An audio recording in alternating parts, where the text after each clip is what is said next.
the Durango and Silverton Narrow Gauge Railroad. A breathtaking journey that takes you back in time on a historic train for a thrilling 45-mile ride through the scenic wonder that is the San Juan Mountains of southwest Colorado, from Durango to Silverton.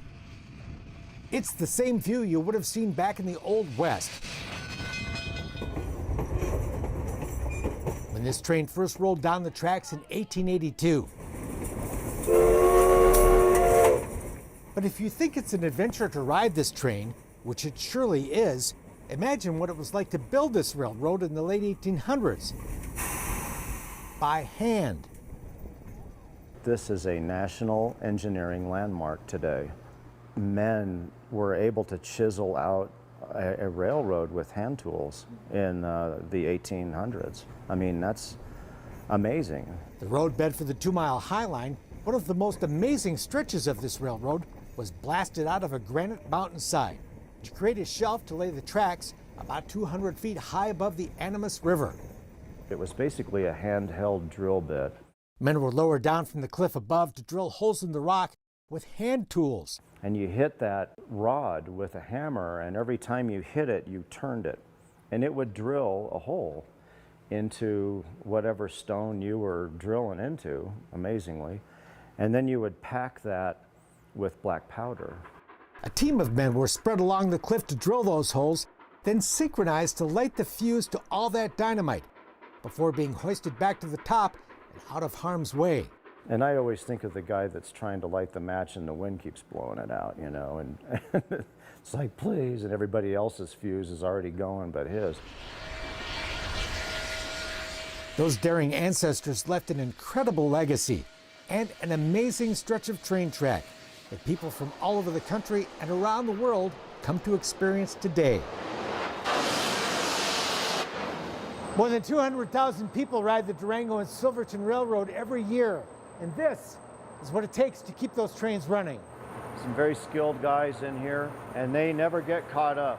You'll find that same can-do spirit today in the roundhouse and machine shop at the Durango and Silverton, where a crack team of expert mechanics keep those trains running. The exact same coal-fired steam engines and passenger cars that ran here back in the day.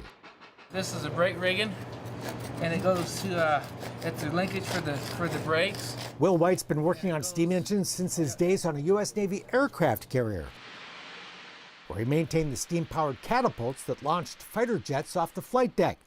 The train technology he maintains today is a bit older, but still works very well. Without these pieces on here, you won't have no brakes. However, unlike your local auto mechanic, every part that needs to be replaced on the engine has to be made right here in the machine shop. What are you making there? It'd be a crank pin for the side rods. We can't go to AutoZone and get a mechanical lubricator for a 1923 Alco. It just doesn't happen.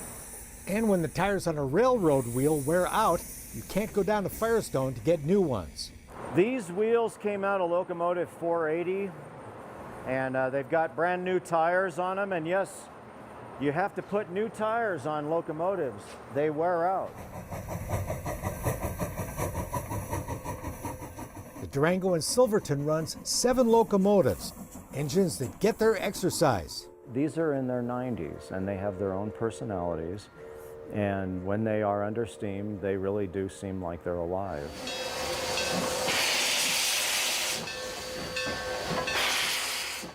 I know that sounds a little bit strange on my part, but really they do. We work these engines as hard as they were when they were brand new. They're not babied, and they run every day. When they're in service and they're called to go out and pull heavy trains at maximum tonnage out of this yard daily to go to Silverton, it's amazing. And they just do it day after day after day.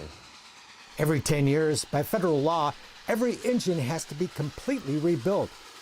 So we have to take them completely apart, and we have to inspect everything. We replace the flues, the superheaters, tube sheets.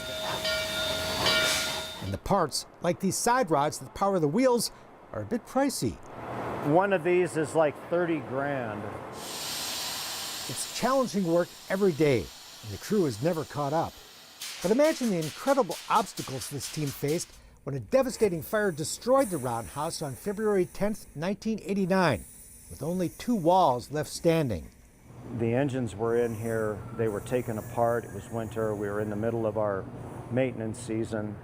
And then you catch the building on fire, a 111-year-old building, and the roof burns off of it, and all that tar melts and covers everything. All the engines were inside the roundhouse for repair at the time, but there was never a thought of giving up. After the fire, the boss was like, well, it's February and we're going to be running our first trains to Silverton first Saturday in May, and we have no engines, we don't have a building, we have nothing. We're done. So you guys better get busy.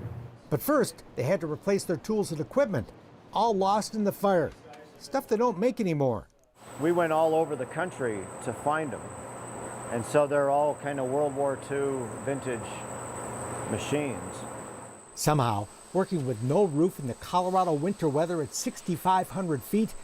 And I tell people that the good Lord is a rail fan, because if we had had our normal snow, we wouldn't have made it.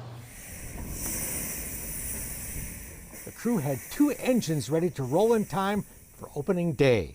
The fire department was here, there were bands playing, there were jets flying over, huge celebration. And for us employees who had worked tirelessly day after day after day in the winter, we just sat there and had tears running down our faces, and we were just so happy that we still had jobs and that this train was still running.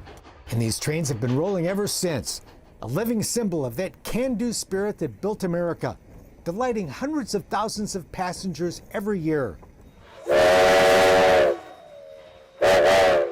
We step on board and back in time for a thrilling train ride through some of the most spectacular country of the American West. If you would like to time travel, if you like the Old West, come get on our train and experience the Old West the way it was 130 years ago. Just come down and do it.